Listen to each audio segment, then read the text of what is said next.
ಅಜ್ಜಿ ಮಸಾಲ. ಎಂತ ಅಡಿಗೆಯ ರುಚಿಯ ರಹಸ್ಯವು 20 ರೂಪಾಯಿ. ಇನ್ನು ಕೊಡಗು ಜಿಲ್ಲೆಯಲ್ಲಿ ಅಬ್ಬರದ ಮಳೆ ಮುಂದುವರೆದಿದೆ. ಅದರ ಪರಿಣಾಮ ಸಾಲು ಸಾಲು ಅವಾಂತರಗಳು ಕೂಡ ಸೃಷ್ಟಿಯಾಗ್ತಾ ಇದೆ. ಸತತ ಮಳೆ ಒಂದು ಕಡೆ ಆಗ್ತಾ ಇದ್ರೆ ಮತ್ತೊಂದು ಕಡೆ ನದಿಗಳು ಉಕ್ಕಿ ಹರಿತಾ ಇರುವಂತಹ ಪರಿಣಾಮ ಈಗ ಕೊಡಗು ಭಾಗದಲ್ಲಿರುವಂತಹ ಹಲವು ಕಡೆಗಳಲ್ಲಿ ಸಂಪರ್ಕವೂ ಕೂಡ ಕಡಿತವಾಗಿದೆ. ಪ್ರತಿ ಬಾರಿ ಮಳೆಗಾಲದಲ್ಲೂ ಕೂಡ ಏನೇನು ಸಮಸ್ಯೆಗಳು ಸೃಷ್ಟಿ ಆಗ್ತಾ ಇತ್ತೋ ಮತ್ತೊಮ್ಮೆ ಕೊಡಗು ಭಾಗದಲ್ಲಿ ಅದೇ ರೀತಿಯ ಸಮಸ್ಯೆಗಳು ಈಗ ಸೃಷ್ಟಿ ಆಗ್ತಾ ಇದ್ದಾವೆ. ಹಾಗಾದರೆ ಕೊಡಗು ಭಾಗದಲ್ಲಿ ಮಳೆ ಅಬ್ಬರ ಹೇಗಿದೆ, ಏನೆಲ್ಲ ಅವಾಂತರಗಳು ಸೃಷ್ಟಿ ಆಗ್ತಾ ಇದೆ, ಬನ್ನಿ ನೋಡ್ಕೊಂಡು ಬರೋಣ. ಕೊಡಗು ಜಿಲ್ಲೆಯಲ್ಲಿ ಕೆಲವೆಡೆ ತಗ್ಗಿದ ಮಳೆ, ಜಿಲ್ಲೆಯಲ್ಲಿ ಮುಂದುವರೆದ ಅವಾಂತರ. ಹಾರಂಗಿ ಜಲಾಶಯಕ್ಕೆ ಒಳಹರಿವು ಏರಿಕೆ, ಕಾವೇರಿ ನದಿಗೆ 12ರಿಂದ 13,000 ಕ್ಯೂಸೆಕ್ ನೀರು. ಕೊಡಗು ಜಿಲ್ಲೆಯಲ್ಲಿ ಕಳೆದ ಕೆಲವು ದಿನಗಳಿಂದ ಸುರಿದ ಭಾರೀ ಮಳೆಯ ಪರಿಣಾಮ ಇನ್ನೂ ಮುಂದುವರೆದಿದೆ. ಕೆಲವೆಡೆ ಮಳೆ ಪ್ರಮಾಣ ಕಡಿಮೆಯಾಗಿದ್ರೂ ಹಾರಂಗಿ ಜಲಾಶಯಕ್ಕೆ ಸುಮಾರು 10,000 ಕ್ಯೂಸೆಕ್ ಒಳಹರಿವು ದಾಖಲಾಗ್ತಿದೆ. ಜಲಾಶಯದ ಸುರಕ್ಷತಾ ದೃಷ್ಟಿಯಿಂದ ಕಾವೇರಿ ನದಿಗೆ 12ರಿಂದ 13,000 ಕ್ಯೂಸೆಕ್ ನೀರನ್ನ 4 ಕ್ರಸ್ಟ್ ಗೇಟ್ಗಳು ಹಾಗೂ ವಿದ್ಯುತ್ ಉತ್ಪಾದನಾ ಘಟಕದ ಮೂಲಕ ನಿರಂತರವಾಗಿ ಬಿಡುಗಡೆ ಮಾಡಲಾಗುತ್ತಿದೆ. ಭರ್ತಿಯಾಗಿರುವ ಹಾರಂಗಿ ಜಲಾಶಯದ ಮನಮೋಹಕ ದೃಶ್ಯವನ್ನ ಕಣ್ತುಂಬಿಕೊಳ್ಳೋದಕ್ಕೆ ರಾಜ್ಯದ ವಿವಿಧ ಭಾಗಗಳಿಂದ ಪ್ರವಾಸಿಗರು ಹೆಚ್ಚಿನ ಸಂಖ್ಯೆಯಲ್ಲಿ ಆಗಮಿಸ್ತಾ ಇದ್ದಾರೆ. ಒಂದೆಡೆ ಮಳೆಯ ಆತಂಕವಿದ್ರೂ ಮತ್ತೊಂದೆಡೆ ಹಾರಂಗಿಯ ಪ್ರಕೃತಿ ಸೌಂದರ್ಯ ಪ್ರವಾಸಿಗರನ್ನ ತನ್ನತ್ತ ಸೆಳೆಯುತ್ತಿದೆ. ಕೊಡಗು ಜಿಲ್ಲೆಯಾದ್ಯಂತ ಕಳೆದ ಒಂದು ವಾರದಿಂದ ಸುರಿತಿರುವಂತಹ ಭಾರೀ ಮಳೆಯಿಂದ ನದಿ ಪಾತ್ರದ ಜನರಿಗೆ ಒಂದು ರೀತಿ ಆತಂಕ ಮನೆ ಮಾಡಿದ್ರೆ, ಮತ್ತೊಂದೆಡೆ ಹಾರಂಗಿ ಅಣೆಕಟ್ಟಿನ ಒಳಹರಿವು ಕೂಡ ಹೆಚ್ಚಾಗ್ತಿದೆ. ಪ್ರಸ್ತುತ ಪಬ್ಲಿಕ್ ಟಿವಿ ಇದೀಗ ಹಾರಂಗಿ ಅಣೆಕಟ್ಟಿನ ಬಳಿ ಇದ್ದೇವೆ. ನೀವು ಇಲ್ಲಿ ನೋಡ್ಬೋದು 4 ಕ್ಲಸ್ಟರ್ ಗೇಟ್ಗಳ ಮುಖಾಂತರ ನೇರವಾಗಿ ಕಾವೇರಿ ನದಿಗೆ 12-13 ಕ್ಯೂಸೆಕ್ಸ್ ನೀರನ್ನು ಹರಿಸಲಾಗ್ತಿದೆ. ಬೆಳಗ್ಗೆಯಿಂದನೂ ಕೂಡ ಮಡಿಕೇರಿ ಸುತ್ತಮುತ್ತ ಏನು ಭಾರೀ ಮಳೆ ಆಗ್ತಿದೆ. ಈ ಭಾರೀ ಮಳೆಯಿಂದ ಇದೀಗ ಕಾವೇರಿ ನದಿಗೆ ಸುಮಾರು 11ರಿಂದ 12 ಕ್ಯೂಸೆಕ್ಸ್ ಒಳಹರಿವು ಕೂಡ ಇರ್ತಕ್ಕಂಥದ್ದು. ಈ ಹಿನ್ನೆಲೆಯಲ್ಲಿ ಜಲಾಶಯದ ಸುರಕ್ಷತಾ ದೃಷ್ಟಿಯಿಂದ ಬೆಳಗ್ಗೆಯಿಂದ ಸುಮಾರು 14,000 ಕ್ಯೂಸೆಕ್ಸ್ ನೀರನ್ನು ಕಾವೇರಿ ನದಿಗೆ ಹರಿಸಲಾಗ್ತಿದೆ.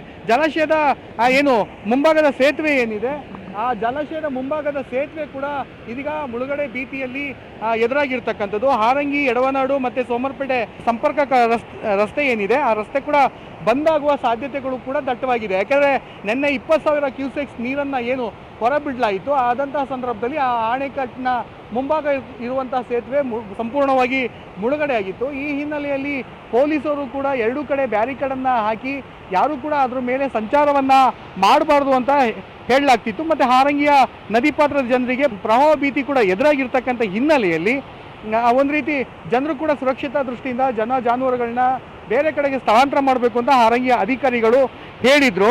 ಹಾರಂಗಿಯ ಜಲಾಶಯದ ಗರಿಷ್ಠ ನೀರಿನ ಮಟ್ಟ ಹೇಳೋದಾದ್ರೆ 2,859 ಅಡಿಗಳು ಇದ್ದು 8.5 TMC ಸಂಗ್ರಹಣಾ ಸಾಮರ್ಥ್ಯ ಕೂಡ ಇದೆ.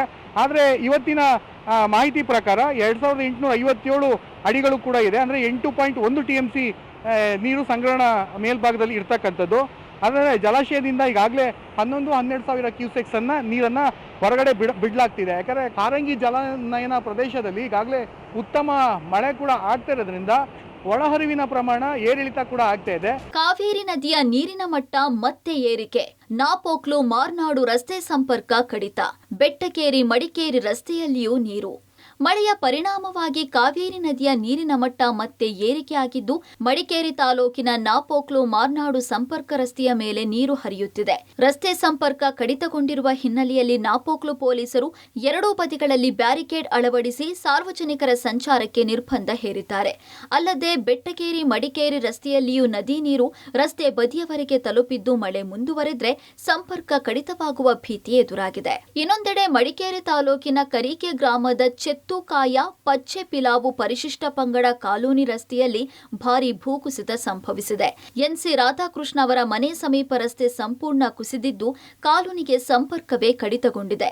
ಸುತ್ತಮುತ್ತಲಿನ ಪ್ರದೇಶಗಳಲ್ಲಿಯೂ ಗುಡ್ಡ ಕುಸಿತ ಸಂಭವಿಸಿರುವ ಹಿನ್ನೆಲೆ ಜಿಲ್ಲಾಡಳಿತ ಹಾಗೂ ಗ್ರಾಮ ಪಂಚಾಯಿತಿ ತುರ್ತು ಪರಿಹಾರ ಕಾರ್ಯ ಕೈಗೊಳ್ಳುವಂತೆ ಗ್ರಾಮಸ್ಥರು ಆಗ್ರಹಿಸಿದ್ದಾರೆ. ಭಾಗಮಂಡಲ ವ್ಯಾಪ್ತಿಯಲ್ಲೂ ಭಾರೀ ಮಳೆ, ಬಗಂಡೇಶ್ವರ ದೇವಾಲಯ ಮೆಟ್ಟಿಲುವರೆಗೂ ನೀರು. ಭಾಗಮಂಡಲ ವ್ಯಾಪ್ತಿಯಲ್ಲೂ ಭಾರೀ ಮಳೆ ಮುಂದುವರೆದಿದೆ. ಕಾವೇರಿ ನದಿಯ ನೀರು ಭಗಂಡೇಶ್ವರ ದೇವಾಲಯದ ಮೆಟ್ಟಿಲುಗಳವರೆಗೂ ತಲುಪಿದ್ದು ಪ್ರವಾಹ ಹಾಗೂ ಭೂಕುಸಿತ ಉಂಟಾಗದಿರಲಿ, ಕಾವೇರಿ ಮಾತೆ ಶಾಂತವಾಗಿ ಹರಿಯಲಿ ಅನ್ನುವ ಸಂಕಲ್ಪದೊಂದಿಗೆ ಅರ್ಚಕ ಹರೀಶ್ ಭಟ್ ನೇತೃತ್ವದಲ್ಲಿ ವಿಶೇಷ ಪೂಜೆ ಮತ್ತು ಪ್ರಾರ್ಥನೆ ಸಲ್ಲಿಸಿದ್ದಾರೆ. ಮತ್ತೊಂದೆಡೆ ವಿರಾಜಪೇಟೆ ತಾಲೂಕಿನ ಅಮ್ಮತ್ತಿ ಹೋಬಳಿಯ ಕರಡಿಗೋಡು ಗ್ರಾಮದಲ್ಲೂ ಕಾವೇರಿ ನದಿಯ ನೀರಿನ ಮಟ್ಟ ಏರಿಕೆಯಿಂದ ಕರಡಿಗೋಡು ಚಿಕ್ಕನಹಳ್ಳಿ ಸಂಪರ್ಕ ರಸ್ತೆ ಸಂಪೂರ್ಣ ಮುಳುಗಡೆಯಾಗಿದೆ. ಸ್ಥಳದಲ್ಲಿ ಬ್ಯಾರಿಕೇಡ್ ಹಾಗೂ ಎಚ್ಚರಿಕೆ ಫಲಕಗಳನ್ನು ಅಳವಡಿಸಿರುವ ಅಧಿಕಾರಿಗಳು ಸಾರ್ವಜನಿಕರು ಮುಳುಗಡೆಯಾದ ರಸ್ತೆಯಲ್ಲಿ ಸಂಚರಿಸದೆ ಬದಲಿ ಮಾರ್ಗ ಬಳಸುವಂತೆ ಮನವಿ ಮಾಡಿದ್ದಾರೆ. ಈ ನಡುವೆ ಮಡಿಕೇರಿ ಸಮೀಪದ ಕರ್ತೋಜಿ ಬಳಿ ಬೆಟ್ಟದ ಮಣ್ಣು ಕುಸಿಯುವುದಕ್ಕೆ ಆರಂಭಿಸಿದೆ. ವಾಹನ ಸಂಚಾರಕ್ಕೆ ಆತಂಕ ಎದುರಾಗಿದೆ. ಮಳೆಯ ತೀವ್ರತೆ ಹೆಚ್ಚಾದರೆ ಮತ್ತಷ್ಟು ಭೂಕುಸಿತ ಸಂಭವಿಸಿ ಮಂಗಳೂರು ಮಡಿಕೇರಿ ಸಂಪರ್ಕಿಸುವ ರಾಷ್ಟ್ರೀಯ ಹೆದ್ದಾರಿ ಬಂದ್ ಆಗುವ ಸಾಧ್ಯತೆಯೂ ಇದೆ. ಇದೇ ವೇಳೆ ಚಲಿಸ್ತಾ ಇದ್ದ ಲಾರಿಯ ಮೇಲೆ ಮರ ಬಿದ್ದ ಘಟನೆ ನಡೆದಿದ್ದು, ಅದೃಷ್ಟವಶಾತ್ ಯಾವುದೇ ಪ್ರಾಣಹಾನಿ ಸಂಭವಿಸಿಲ್ಲ. ಆದರೆ ಈ ಭಾಗದಲ್ಲಿ ಪ್ರಯಾಣ ಮಾಡುವ ವಾಹನ ಸವಾರರು ಎಚ್ಚರಿಕೆಯಿಂದ ಓಡಾಟ ನಡೆಸುವಂತೆ ಜಿಲ್ಲಾಡಳಿತ ಮನವಿ ಮಾಡಿದೆ.